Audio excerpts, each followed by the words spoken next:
People has always been asking me how to install pixel code on your system.io. So let's say you're running ads on Facebook, you want to install system, and you want to install pixel code on it. So this is actually how you do it.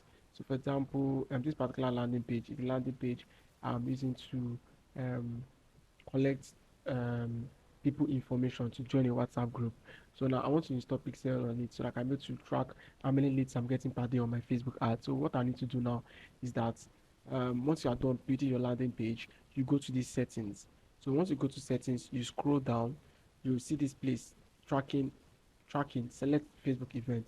So because I'm looking for leads, I'll choose leads. If I'm looking for sales or I'm running a sales campaign and I want to optimize for sales, I'll choose purchase. So I want leads, I'll click on leads. I'll enter this place that said edit header code.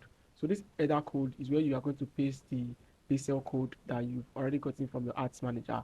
So for this particular landing page I'm building, it's a landing page for a client. So he already sent me the pixel code. So I'm just going to copy the pixel code. This is the pixel code. I'm just going to copy it like this.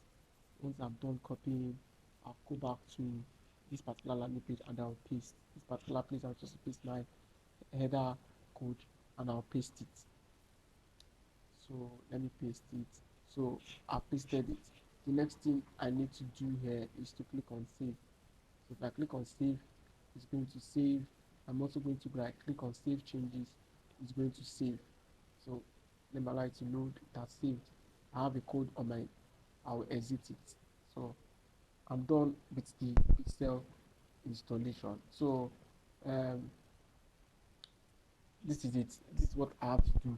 Then the person that has the ad account is going to receive a notification from his own end to just set up events and then continue from there. So this is actually how to install a pixel code in your system.io account. So I don't have access to the ads manager that's running this ad. I would have seen a place where they say I should continue. I'll just continue, click on continue, continue. Just follow the prompt. It's simple.